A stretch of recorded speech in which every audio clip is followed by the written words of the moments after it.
Vamos lá, rapaziada. Olha só, o Renan, né, ele foi nessa rádio aqui, é a Rádio Iracema do Cariri. E aí, ó, eu preciso da ajuda de vocês. Eu faço o react pela live do Renan, que é essa imagem aqui, ou eu faço pela live dos caras, cara. Eu achei meio estranho aqui esse modelo aqui, ó. Meio estranho isso aqui, tá?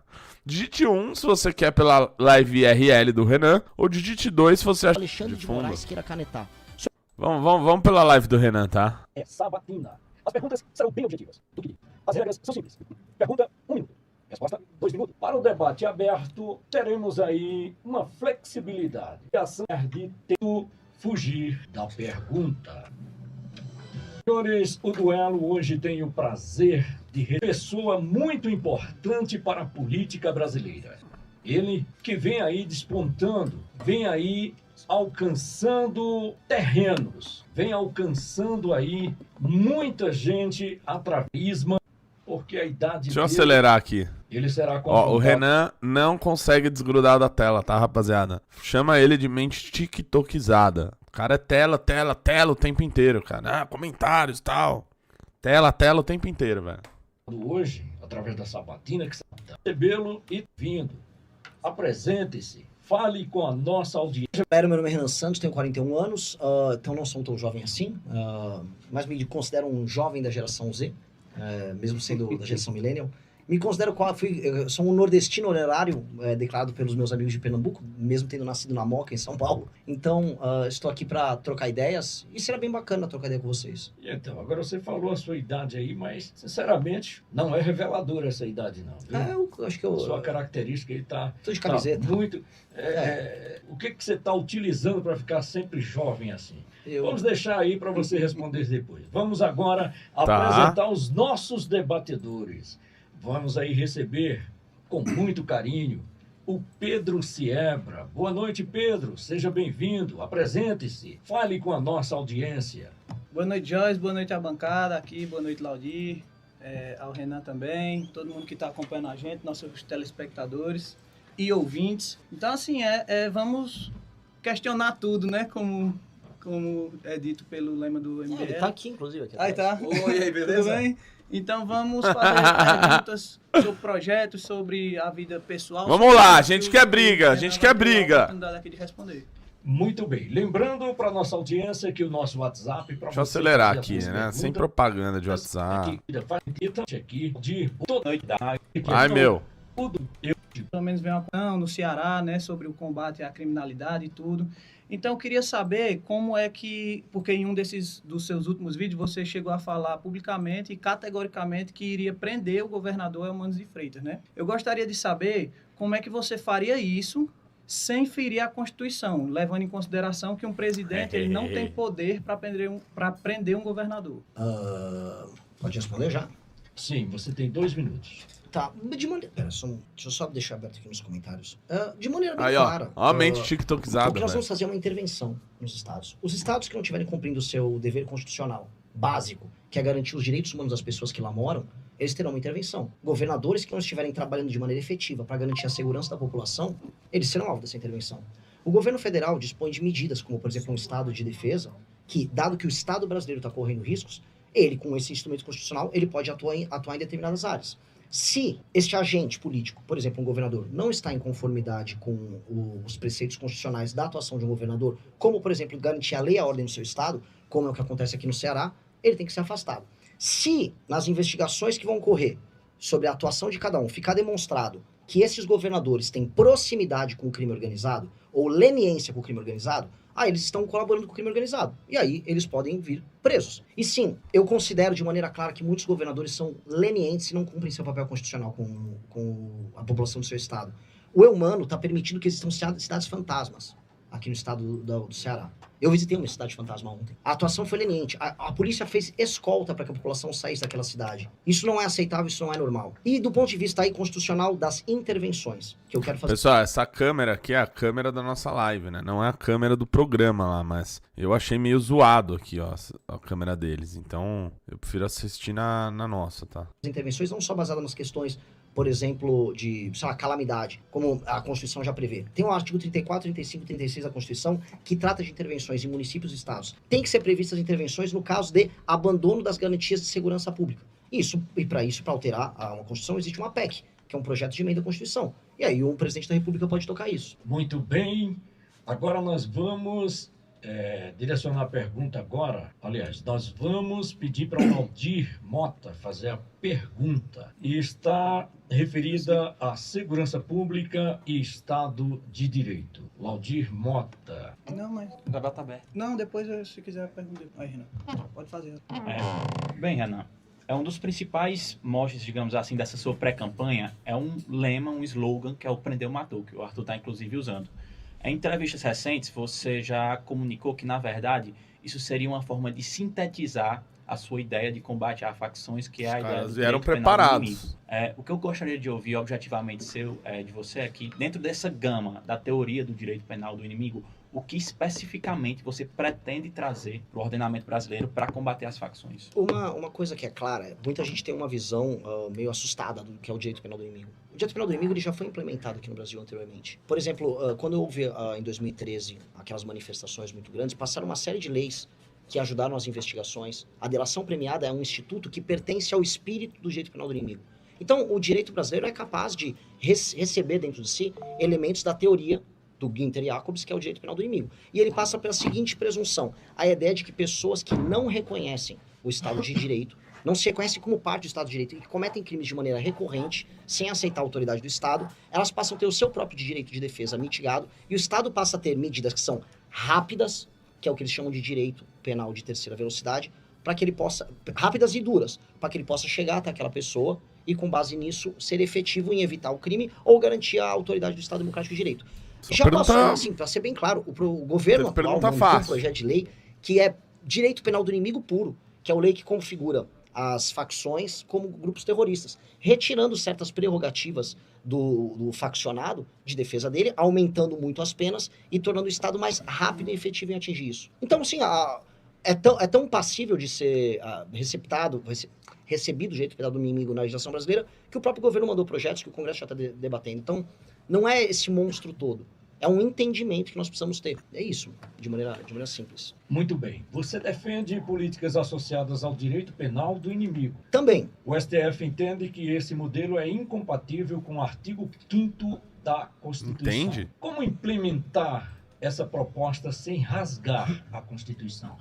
Eu não acho que é uma... Eu acho que assim, às vezes o STF interpreta muita coisa de muita coisa. E nós temos um problema no Brasil que é a Constituição nossa, ela é tão abrangente que ela coloca todos os temas dentro do guarda-chuva dela. Quem disse que o Por STF colocar todos os temas dentro do guarda-chuva dela, o STF pode interferir em todos os temas. Veja, o STF implementou o direito penal do inimigo aí no inquérito do Xandão. Recentemente o STF estava interferindo na questão de moradores de rua.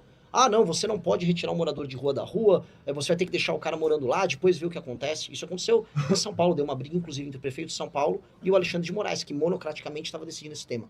Minha visão clara sobre isso. O direito penal do inimigo, muitos elementos dele, podem ser recebidos na legislação brasileira. Você poderia citar exemplos assim específicos? Um exemplo da delação premiada. Era um elemento de direito penal do inimigo que já foi recebido. Mas já foi recebido. Mas a mais, que você fala disso constantemente nas suas lives como um projeto de país. Aí o que a mais você... Eu vou dar um exemplo. A polícia poder, na casa em que está um faccionado, a polícia poder entrar em qualquer horário sem mandar, entendeu?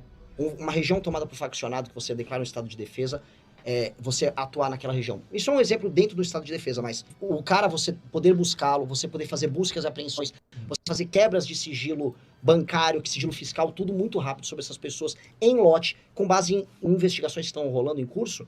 Isso é a ideia do direito penal do inimigo. Você mesmo reconheceu agora, e há de convir, que o STF ele tem um entendimento, principalmente esse STF hipertrofiado. Sim. Que a chance de barrar a eventual aplicação dessas teorias é muito grande. Sim. O próprio governo Bolsonaro sofreu muito com isso. O que é que Renan, presidente, faria para contornar esse ativismo do STF? É não ter, para começar, como provocação aos bolsonaristas, é não ter um filho, eu já não tenho um filho, né? Mas não ter um filho encalacrado, como o Flávio, né? Não ter um filho encalacrado que ele te obriga a sentar para fazer negociações e ceder naquilo que é essencial. Eu sequer penso que o Bolsonaro tinha um plano nessa área. O Bolsonaro nunca teve um plano. O Moro teve um plano, que era o pacote anticrime dele, que é um plano que, se você for um bolsonarista, você fala, bom, esse plano fazia parte do governo Bolsonaro. Ele entrou com o plano. Só que o plano, o próprio governo tirou o pé. E o governo não andou com o plano. Tudo bem, mas qual é o plano de Renan Santos para contornar a questão do STF? De maneira clara, é colocar para votar, passar o projeto tanto na Câmara quanto no Senado, sancionar como presidente da República, iniciar as operações. E as operações podem começar, tá? Independente de eu aprovar o projeto. Eu posso decretar um estado de defesa como presidente da República e começar a atuar. Aí vamos supor que o Alexandre de Moraes queira canetar. Se o Alexandre de Moraes canetar uma atuação constitucional do presidente da República de maneira monocrática, como ele está fazendo, a presidência da República simplesmente não vai poder aceitar. E ele vai colocar a gente num problema institucional. A diferença é que eu não vou ficar xingando ele. Eu vou sentar e vou conversar. O que eu não vou fazer é arregar. Se eu fui eleito numa eleição, veja só, hoje eu tenho 3 a 4% nas pesquisas. Se eu for chegar primeiro a 25%, 30%, vou pro segundo turno, e indo pro segundo turno, eu derroto o Lula no segundo turno, num cenário desses eu ganhei a eleição falando sobre esse tema, ou seja, a população brasileira falou que o tema mais importante dela é fazer esse combate ao crime. Chego ao poder, começo a implementar o programa de governo que existe dentro da legislação brasileira contra o crime organizado. Aí me aparece o ministro da Justiça, o ministro da STF, de maneira monocrática, e mete essa, cara, eu não vou poder regar. Mas tu percebe que é um pouco complicado você chegar diante dessa situação do Supremo no Brasil e sua solução ser, vamos sentar para conversar. Tu não acha um pouco não é sentar jogar pra para um subjetivo, não dá objetividade para a não. população compreender como isso vai ser Não, na estou prática? sendo claro. Lei legal não se cumpre. Lei legal não se cumpre. E aí, Lei legal não se cumpre. Aí, cara, Renan golpista será não também? é golpista, não pretendo golpe de Estado. Eu digo Porque assim, eu não o quero- eu não Bolsonaro quero- chegou a afirmar Eu não quero em- fechar o Congresso, eu não quero fechar o STF, eu não quero sequer sair prendendo o ministro do STF, a não ser que mereçam. Começar agora a dar aso para discussões bem claras nessa linha. O que o Toffoli, e esse, não sei se chegou a ver o do Alexandre de Moraes hoje, o que ficou claro do envolvimento deles no caso do Banco Master, eu tenho que ser muito cuidadoso, infelizmente, porque eu não disponho desses poderes hoje como presidente da República. O que eles fizeram, eu acho que tá bem claro o que é. É bem claro o que é. Todo mundo que tá nos ouvindo sabe que é bem claro o que é. E eles não estão hoje numa posição nem moral, nem institucional, de sair querendo bancar uma briga dessas. E honestamente, eu não acho que eles não vão. Eu não acho que eles vão obstar a atuação do presidente da República nesse sentido. Inclusive porque eu sei, e aí acompanhando a própria política que existe dentro do STF, hoje há uma perda de poder desses ministros, especialmente do Alexandre de Moraes. Há uma perda de poder. O Alexandre de Moraes... Impeachment é a solução nesse caso, você acha? Se for o caso, sim. Você apoia? Se for, apoiaria. Não, nesse caso do Banco Master, o Toffoli eu já vou pedir impeachment agora. Sexta-feira eu tô numa manifestação pedindo impeachment do Toffoli. A gente vai analisar agora o que saiu do Toffoli sobre Alexandre de Moraes, porque parece ser o caso também. Então, assim, a gente tá pedindo manifestação na frente do Banco Master falando de impeachment do Dias Toffoli. Acho que o caso do Dias Toffoli já cruzou qualquer linha do aceitável. O caso do Alexandre de Moraes está indo pro mesmo caminho. Então, sim, há uma disputa junto com o STF, caso o STF se comporte, aí sim, de uma maneira profundamente anti-institucional, tirando do Poder Executivo as prerrogativas dele de garantir lei e ordem no próprio Estado, pô, aí não é aceitável. Aí, cara, é ganhar uma eleição pra presidente sendo um charlatão. Aí é melhor eu nem sair de casa, cara. Ficar pisando no bar, sujando o tênis pra ir e mentir lá, aí eu seria um pamonha. Muito bem, agora... Muito bem, agora... Aí, ó, já voltou pro downscrolling aqui, ó. Downscrolling, ó. Caralho, meu. Desliga da tela, meu. 18 horas e 23 minutos e a gente continua. Agora, mais uma pergunta. Vamos lá para o Pedro Siebra. Pedro, vamos falar sobre o tema coerência moral e aliado. Você tem 2 minutos. Renan, a gente vem acompanhando também o caso que envolve agora o Beraldo, né? No caso da Refit e tudo. Ó. Então, assim, normalmente a gente já vê algumas falas suas, do Kim, do Arthur. Só provocação, hein, Normalmente meu? falam assim que quando há um esquema, alguma coisa, normalmente o líder sabe. Ou então os seus satélites também compreendem o que está acontecendo. Digamos que Beraldo seja um dos maiores doadores do Partido Missão, alguma coisa do tipo, ou do MBL até então. Caso ele venha a ser condenado, que o que sabe-se ainda é que foi aberta uma investigação e tudo, então ele tem o pressuposto da sua honestidade. Esse cara é então, de assim, esquerda, caso ele né? venha a ser condenado, você sabia do que vinha acontecendo? Não sabia e nem tem como saber, porque ele não era parte disso, nem tampouco éramos parte disso. Nós não somos parte da investigação. E nós não nos beneficiamos de qualquer coisa que envolvia aquela refinaria. Que, assim, há uma refinaria que é muito problemática e que sonega pra caramba, que é essa Refit que você citou. E o Beraldo é CEO ou consultor, acho que ele é consultor de uma empresa nos Estados Unidos que tem relação com essa refinaria. O Beraldo, quando ele perdeu a eleição em 22, a gente tem que contextualizar. Ele saiu do Brasil, ele foi trabalhar na Jovem Pan, então ele é jornalista da Jovem Pan, ele foi trabalhar lá, ele começou a fazer consultoria para essa empresa, acho que para outras, que ele já tinha vida pregressa nos Estados Unidos, e tocou a vida dele lá, ele se afastou do dia a dia do MBL. E ele é livre para fazer isso. Ele é um membro que ficou lá, e ele também é um membro da Jovem Pan. Se eu levar a sua pergunta nesse campo, Mas eu vou dizer ele que... já- Pera, deixa eu só responder. Aí eu levaria a questão para o seguinte termo. A Jovem Pan também tem a ver com isso? Então o Tutinha, dono da Jovem Pan, ele tá encalacrado, ou o Tutinha da Jovem Pan sabia? Não, o Beraldo a gente não sabia que havia uma investigação contra uma empresa correlacionada a uma empresa que ele é consultor nos Estados Unidos. Então, assim, tanto a Jovem Pan quanto nós, não temos nenhuma responsabilidade, nem temos que saber de nada sobre o caso. O que nós podemos fazer, que é o que nós fizemos? Então, logo apareceu uma investigação que ele estava envolvido, íamos afastá-lo, porque é o que uma pessoa tem que fazer. Mas ele nem esperou, ele já pediu demissão da Jovem Pan, e ele falou, estou fora do MBL, e foi tratar de se defender, Ele já foi candidato pelo MBL, né? com nosso apoio em 2022. E seria, sim, para ser bem claro, ele seria candidato agora também. Entendo. Aí o X da questão foi o seguinte: como vocês costumam falar que tanto Lula como Bolsonaro, quando algum ministro, algum aliado está envolvido em algum esquema, vocês partem do pressuposto que possivelmente Lula ou Bolsonaro sabia, era essa questão. Então você também está dando abertura Nossa, para que falar que pergunta eles poderiam não imbecil. saber de alguns esquemas que acontecem, já que você não estava ciente de Beraldo, caso ele venha a ser incriminado. Não, essa seria a teoria do domínio do fato. Que é o seguinte, quando há uma organização criminosa que tem um objetivo... Puta, que pergunta idiota, cara. O Beraldo não era ministro do Renan, né? Sequer havia alguma hierarquia entre ambos, né? O Renan não é dono da refinaria, porra. criminoso específico. Essa organização criminosa, às vezes o topo... Isso aqui é fraco, hein? O esquerdista é fraco. O outro aqui foi mais... fez uma pergunta melhor, vamos ver. não está envolvido. E você não consegue pegar elementos para pegar o cara que está no topo.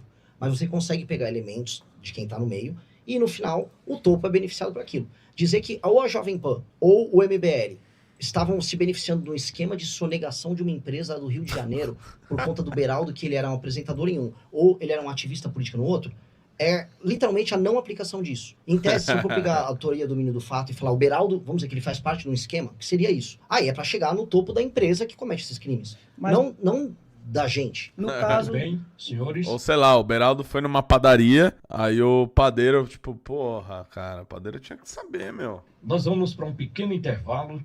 Daqui a pouquinho a gente volta. É rapidinho. Ó, o Renan vai ficar incomodado, certeza.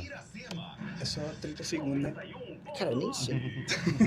Aproveite as ofertas pro seu bebê. 27 de janeiro tem terça. Olha, já volta pro Dune Schooling. Shortinho Mega 26,90. Ó. Fralda Personal Baby 10 Mega 49,90. E próximo, e próximo, e próximo. Fralda Pluma Tá Sec Baby tá na live. 25,90. Fralda Padre Não, Essencial aquele Mega menino também tem uma live 28,60. Só a gente não fala besteira. Fralda Tá ao vivo. 23,90. Ofertas válidas apenas 27. Alternativas para quitar o seu Uma pergunta aí fica aberta e depois volta pra... 0 quilômetro. Ela é legal porque, Pode assim, ser emitido na secretaria existe uma espécie de um mito que criaram a respeito dela.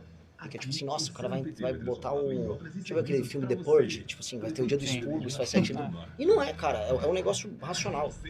E cabe dentro da Constituição. O lance que a Constituição proíbe, pena de morte. Os caras estão sem simpatia aqui pro papinho do Renan aqui no... O Renan tá sendo legal. Falei para você que a gente não demoraria nada.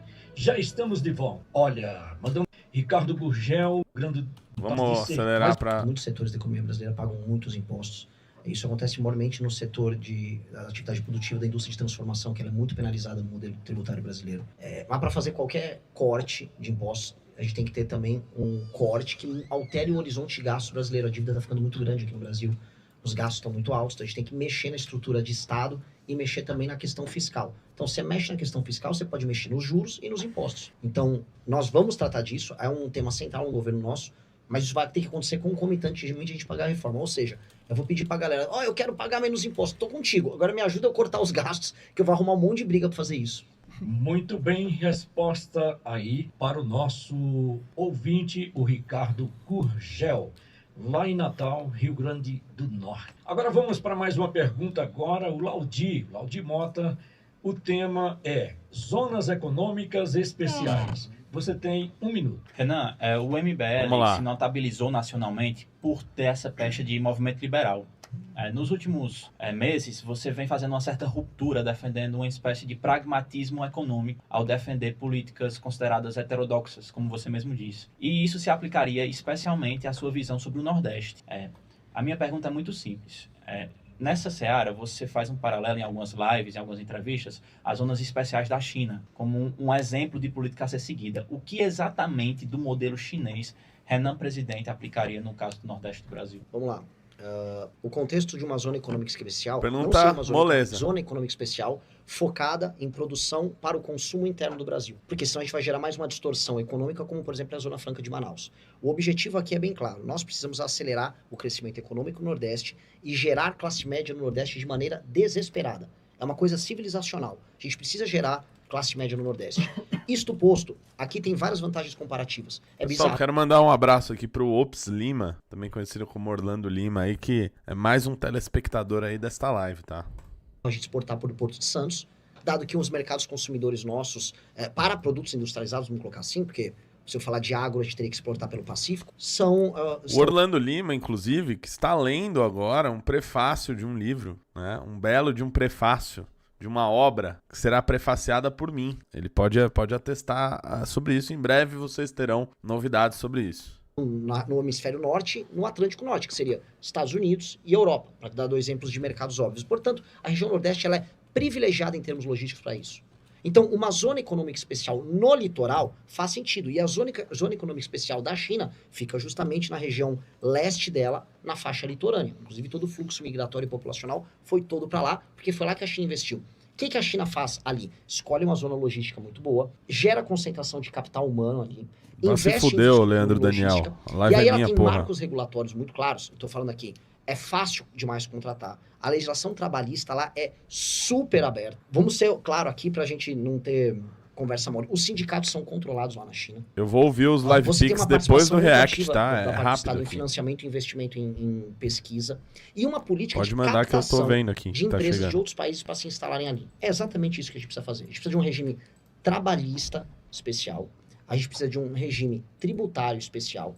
E de investimentos claros, concomitantemente a uma política, e aí eu creio que tem que ser junto, especialmente aos Estados Unidos da América, de parceria com os Estados Unidos da América. Porque do ponto de vista geopolítico, a gente não pode ficar numa situação que os Estados Unidos, eles vêm aqui, vou fazer um acordo com vocês nas terras raras e vocês deixem de ficar amigos da China. O Brasil está frágil nessa relação, porque ele depende da China para poder exportar seus produtos e manter sua balança comercial, ao passo que ele não consegue gerar complexidade na sua própria cadeia, porque ele recebe os produtos industrializados da China. E aí ele fica numa briga geopolítica que os Estados Unidos quer tomar comando das Américas. Os Estados Unidos têm uma briga em que eles querem retirar indústrias da China para diminuir a dependência deles, trazer para dentro de si ou levar para países aliados. O Brasil é o aliado perfeito para esse plano. Perfeito, em muitos termos, porque o Brasil também é um aliado geopolítico importante para a China. Então, uma zona econômica especial, ela se insere nesse contexto em que geopoliticamente a gente busca um realinhamento, e um realinhamento que começa a gerar complexidades. Onde essas coisas teriam uma alteração? Um regime trabalhista específico, e aí você vai ter que fazer alterações constitucionais para isso, e um regime especial do ponto de vista tributário.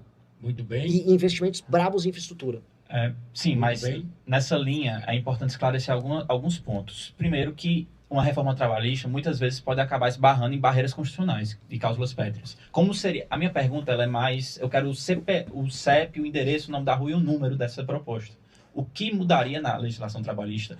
Esses incentivos fiscais que você propõe, qual a ordem seria? Você tem algum estudo de impacto econômico para tentar embasar algum número? Essa parte eu vi já. Incentivo fiscal, leia-se ou subsídio, ou incentivo mesmo de desconto de imposto. Como é que isso funcionaria? Existe um estudo por trás disso? Veja só, existe uma coisa chamada Lei Candir, em que produtos que são exportados, eles já são, vamos dizer, grande parte, se não tudo, dos impostos na cadeia são abatidos. Então, já existe para a exportação brasileira uma legislação específica que cuida dessa questão tributária como incentivo para a exportação. Então, isso já está presente. Subsídio e investimento estatal brasileiro nisso, com metas específicas, para não virar aquela várzea que a gente costuma ter nessas políticas industriais, é necessário também. Então, o Estado brasileiro tem que fazer sua lição de casa do ponto de vista fiscal para ter espaço de investimento para fazer essa instalação de parques industriais em parceria já com os seus clientes no primeiro mundo garantidos. Isso é uma coisa meio óbvia. Do ponto que você ter o CPF ali. Hoje, vamos ser bem claro na parte trabalhista. Só algumas pessoas estão CLT. Hoje a gente já tem um regime trabalhista alternativo. Hoje praticamente todo mundo é PJ. Muito bem, senhores. Nós temos que ter um regime trabalhista, eu não quero fugir aqui da Ok. questão dele. Já existem os regimes trabalhistas alternativos. Infelizmente, a gente transformou em cláusula pétrea coisas que não deveriam ser pétreas. E nós temos que ter mais liberdade laboral. Então, já que foram criados os caminhos para a liberdade laboral, vamos lá. O correto é a gente alterar a Constituição tendo uma reforma constitucional. Eu não posso continuar aqui falando, não sei se ele está olhando bravo ali. Não, pô. Não.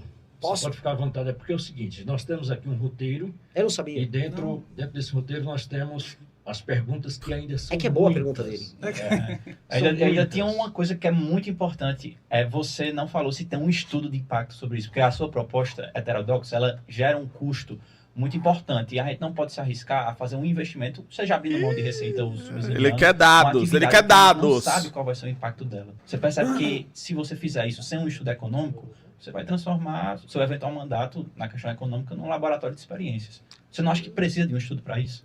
Lógico que tudo precisa de um estudo. Agora, se eu falar de maneira clara, se eu obtiver um acordo internacional, abrindo mercados para o Brasil, reduzindo taxação sobre Então não tem produtos- estudo, até hoje. Então, aí você quer ter um lacre, tipo, então eu não tenho estudo, eu tenho um livro amarelo, lá tem as citações, agora eu não vou decorar um livro para vir numa entrevista com você e ficar te ensinando, colocando paper por paper, aqui ó, esse é o paper, não sei o quê. Então eu te recomendo livroamarelo.com, se vocês quiserem a gente traz para vocês depois. Porque agora, eu Não, te falar aqui... Foi assim, feito um estudo ou não? pela nossa equipe. Agora, eu não vou aqui te citar o nome do estudo tal, o autor e a universidade do cara, que seria, inclusive, ridículo da minha parte fazer isso. Porque eu posso falar, lógico que fez o estudo, lógico que há livros publicados sobre isso, e eu posso dar para você o livro. Com custo econômico, no caso brasileiro, do Nordeste. Por favor, eu te entrego o livroamarelo.com e te apresento os pesquisadores, inclusive. Muito bem, agora 18 horas e 36 O cara minutos. fez puta cara de cu, velho. Siebra faz a próxima pergunta. O tema é Ó, Renan, já volta pro Done Scrolling. Done Scrolling. Tá, já volta aqui, ó. Idade. Porra. Renan, levando em consideração Antes de ir pro próximo aqui... Não, eu vou ver mais esse cara aqui, depois eu vejo o Live Pix.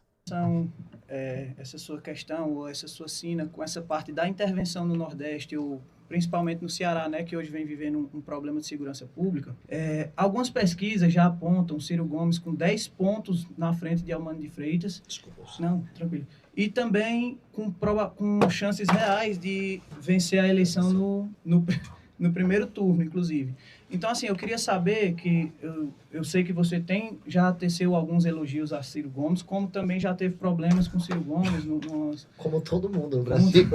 como grande parte. Mas como seria uma parceria num mundo ideal, talvez, para você, onde você ganhasse a presidência, Ciro ganhasse o governo, como é que seria essa junção de vocês, ou você continuaria com a ideia de intervenção? Se o Ciro Gomes ganha as eleições e ele automaticamente coloca o Estado do Ceará no cumprimento do dever básico constitucional de garantir às pessoas, por exemplo, o direito de ir e vir, que é um direito humano, ele se torna um parceiro do Brasil que está funcionando. A questão é você ter a gente assumir a presidência da República e ter um governo em descumprimento desses preceitos constitucionais. Eu não acho, com o discurso atual dele hoje, que ele estaria em descumprimento dos preceitos. E acho que, porventura, ele pode ser um parceiro nisso, sim.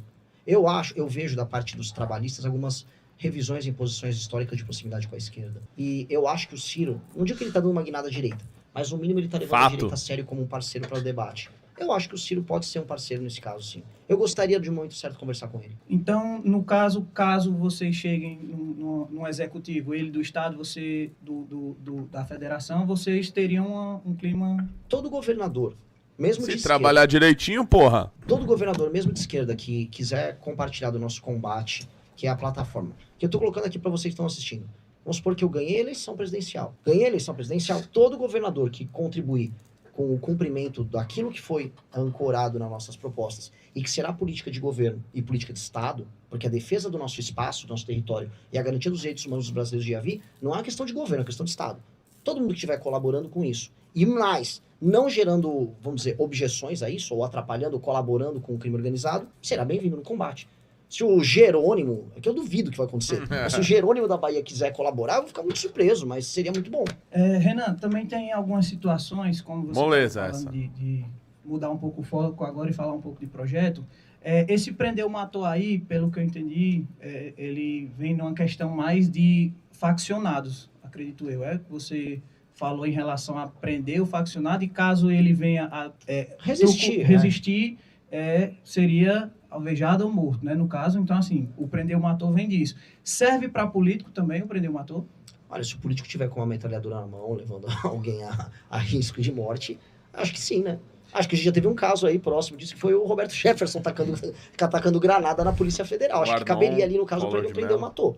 Arnold né? Mello, não é? Ele estava ali se comportando praticamente como um facção, atacando granada, armas, vamos dizer, de uso restrito, na Polícia Federal, no caso. Então, sim, o Roberto Jefferson caberia ali no caso. E outros políticos que, aí cidades de interior, que tem muito político meio coronelista, que gosta de pegar em armas e tal, acho que esses caras cabem sim. Agora, sim, é que é uma provocação que você fez interessante, no sentido assim, você quer ser brabo com o bandido armado, mas não com o bandido de colarinho branco. Não sei se é essa a provocação. Não, é porque, um exemplo, a gente também já teve um caso do próprio Cid Gomes, que ele, um trator, foi pra cima Então ali caberia eu prender o matou nele também? Olha só, boa pergunta. Eu não lembro o contexto daquilo do trator, que aquilo foi muito memético. Eu não lembro exatamente para quem ele tacou aquilo em cima. Agora vamos supor que a polícia está cumprindo um determinado mandado lá, e aí o Cid Gomes vem com o trator pra cima da polícia. A polícia faz o tiro de advertência, o Cid Gomes prossegue. Exatamente A polícia isso. avisa que vai prendê-lo, o Cid Gomes prossegue. Chamaram ele pra uma A entrevista e virou um retroescavadeira debate chegando do no nada. peito do policial. Não há muito o que fazer, além de Regras reagir e ao tudo policial. mais. Então aí eu acho que o Cid Gomes talvez fosse dessa pra uma melhor mesmo. Eu queria também só dar uma continuada sobre o projeto que é do MBL também, que hoje é a missão, né? Sobre o Leve Postos, né? Vocês têm um projeto Sim. chamado Leve Postos. Então, assim, aqui no Ceará a gente já goza do Cinturão das Águas, a gente também tem a transposição do Rio São Francisco. Nós temos também o Sertão Vivo, que é um projeto, uma espécie meio que duna, que é você saber viver no sertão. Então, assim, economizar água. Desculpa, Duna, o filme? Duna é um filme. Doido, da hora. Então, assim, é um estilo de vida para você economizar água, você saber viver no sertão. É o sertão vivo. E a gente também tem a dessalinização das águas da Praia do Futuro, também em Fortaleza. E a gente também já tem um projeto que é a criação de postos artesianos para pessoas que estão mais distantes tanto da transposição como da praia. Então, assim, esse projeto, como ele seria colocado aqui no Ceará, sendo que a gente já goza de muitos projetos em relação a combate à seca? Isso é um bom ponto, porque existem sempre muitos projetos e muitas ideias. E os projetos, as ideias que o Estado leva à frente, a Sudene existe há décadas, eles não conseguiram resolver esses problemas que são básicos. A região do semiárido no Brasil, se eu não me engano, é o semiárido mais populoso do mundo. E é um semiárido muito pobre, mesmo em alguns espaços dele, sentado em cima de um aquífero. Então, nunca houve vontade do Estado, seja dos governos estaduais ou do governo federal, em resolver essa questão. Há uma dependência dos caminhões-pipas e dos políticos. E aí já houve política de cisterna, e já houve política de poços artesianos, mas sempre atomizado. Eu fiz uma cisterna para um cidadão ali, não, eu fiz ali um poço artesiano, e aí ele vai atender uma família. Não é sobre isso. A gente tem que entender assim, o contexto, por exemplo, cooperativista que a gente tem em Santa Catarina, que é poderosíssimo. Aquelas famílias, em grande parte, vieram da Itália, alguns da Alemanha, se organizaram em cooperativas, pequenos proprietários, começaram planos em conjunto, criaram as cooperativas, deram certo. Isso foi uma cultura adaptada a um determinado contexto. Aqui, a cultura cooperativista no sertão faz muito sentido. Então a gente tem que investir numa cultura cooperativista no sertão. Pegar, vamos dizer, as mesmas culturas de produção, o cara é a carne da cabra, do bode, é o leite, são produtos, a palma, o agave que dá para você produzir, quais são os produtos que você consegue, as commodities que você consegue plantar ali, e você ensinar eles a ter uma atividade produtiva duradoura, criar as cooperativas, ensinar eles, trazer capital humano para ajudar a trabalhar com essas pessoas. Existe uma questão de fomento que, e veja, que já aconteceu em outras regiões. Existe a gente sempre comenta muito sobre órgãos paraestatais que ajudam e que às vezes até custam, né? Você tem, por exemplo, no universo do agro, o Senar, que é uma espécie de Senai do agro. O Senar já fez esse trabalho em várias regiões do Brasil. No caso, Senhores, vamos para a Só que uma próxima pergunta, eu tô falando pauta. demais? Não, tá ótimo. Ele sempre pergunta A gente isso. vai só seguir a sequência. É que é legal Tá esse bom? assunto, porque Cara Agora, bonzinho da 18 horas porra, e velho. O 40 cara é muito bonzinho. O Renan é muito bonzinho, gente. O Renan é muito coração, velho. Gente, tô falando demais. interrompido, parece que eu Você fiz está merda, lá, cara. Iracema FM 91.9. Já volta pro Dan Scrolling. Lembrando que o programa de hoje Daqui, e também Toma do André, muito obrigado pelo carinho da audiência. E aqui passando para a próxima pauta, a pergunta será feita por Laudir Mota. Bem, Renan, ao longo da história do MBL, grandes questionamentos, né, foram feitos em relação às formas de financiamento do movimento. Atualmente vocês trabalham muito com a questão de produtos, a Valete, as doações em live, o livro amarelo, mas durante muitos momentos houve financiamento de pessoas privadas, entes privados. Em entrevista recente no A Deriva do Petri, você mencionou que chegava para pessoas, empresários, para financiarem certos movimentos, caminhão de som para manifestações. O movimento hoje, ele possui um database que pode ser acessado Eita! Pera aí, pessoal, notícia urgente! Urgente! Urgente! Urgente! Urgente! Bomba! De novo. Urgente! Like na live, não é zoeira. Notícia urgente! Boa noite. Acaba de acontecer, neste exato momento... Cavalo. Urgente.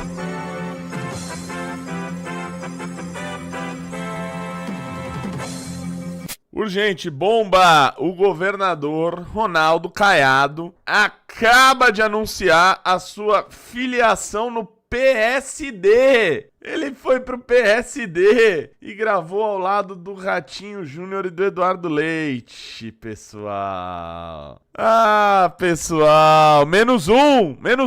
Momento importante na minha trajetória de vida. Vocês sabem que venho de um partido desde que eu iniciei minha trajetória política. Mas busco neste momento uma oportunidade para poder também contribuir com a discussão nacional numa eleição em 2026. Nessa hora, nós estamos tendo aqui, na companhia do meu amigo Ratinho, como também do Eduardo Leite, que já são do PSD, me acolhendo aqui neste momento para que nós possamos mostrar ao Brasil que este é um gesto de total desprendimento. Aqui não tem o interesse pessoal de cada um. Aquele que for escolhido levará essa bandeira de um projeto de esperança e de resgate daquilo que o povo tanto espera. Caráter, determinação, honra, coragem moral e também independência intelectual para governar esse país. E é dessa maneira que eu realmente sou recebido aqui e hoje tenho a graça de poder ter aqui a minha filiação partidária no PSD e ao lado desses dois colegas, governadores muito bem avaliados, nós iremos disputar essa eleição em 2026. O que sair daqui, candidato, terá o apoio dos demais. Isso aí, Caiado, Ratinho, uma alegria para nós, porque antes da nossa aspiração individual como agentes políticos, vem a nossa aspiração como brasileiros. O Brasil precisa encontrar um rumo que devolva esperança para as pessoas. Esse é o compromisso do PSD. A gente constitui aí um partido que reúne pessoas que pensam o Brasil, que querem fazer a diferença. A gente não precisa pensar igual em todos os temas, a gente precisa pensar no Brasil. E quando a gente é capaz de pensar no Brasil acima de tudo, pode ter certeza, a gente constrói um país diferente a partir desse processo eleitoral que vem pela frente. Seja bem-vindo, prazer será trilhar ao teu lado e ao lado do Ratinho nessa jornada. E um prazer, Caiado, ter uma pessoa do teu quilate, da tua força, da tua liderança, poder fazer parte desse projeto junto com a gente de união. De união pelo Brasil, para virar essa página, fazer um Brasil moderno, um novo país que tantas pessoas precisam e querem. Acima de tudo, um Brasil moderno que cuida das pessoas que mais precisam. Então, seja muito bem-vindo, tenho uma alegria de ter você junto com a gente, junto Obrigado. com o Eduardo aqui. Parabéns, viva o Brasil! Vamos lá! Ai, ai, ai, pessoal. Ai, ai, ai, Caiado. Caiado.